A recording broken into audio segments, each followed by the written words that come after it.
Bon, j'ai un travail de sculpture principalement.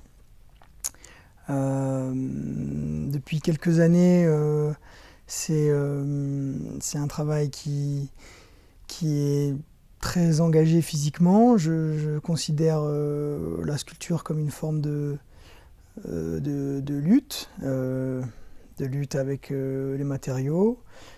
Euh,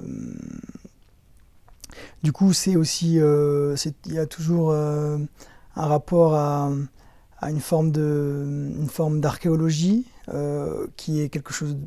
Je parle d'archéologie, une archéologie, disons, du présent, et aussi qui est très liée à quelque chose qui est de l'ordre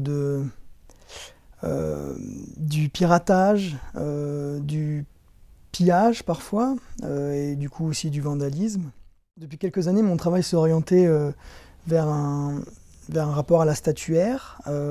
C'est quelque chose qui m'intéresse beaucoup, avec évidemment tout le poids du passé.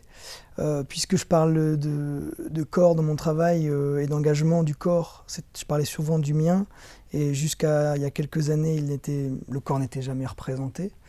Et depuis peu, je me suis attaché à le représenter. Je fais des prises d'empreintes de statues néoclassiques ou même antiques qui sont dans la rue. Je garde seulement des fragments. Et du coup, en arrivant là-bas, c'est toujours avec une idée comme celle-là que j'avais. C'est une idée comme celle-là que j'avais en tête. Et j'ai été frappé par.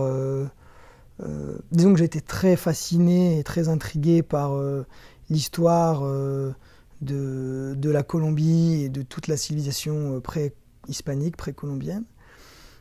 Et du coup, j'ai voulu un peu rapprocher, comme j'ai l'habitude de le faire, dans les formes d'anachronie, ces deux histoires, ces deux époques. Et du coup, le travail que j'ai entrepris là-bas, je voulais faire des masques. Je trouvais que c'était un objet en soi chargé de beaucoup de symboles, encore une fois vis-à-vis d'une société antique. Sauf que mes masques, je les ai faits à partir de visages de personnes que j'ai rencontrées qui vivent dans la rue,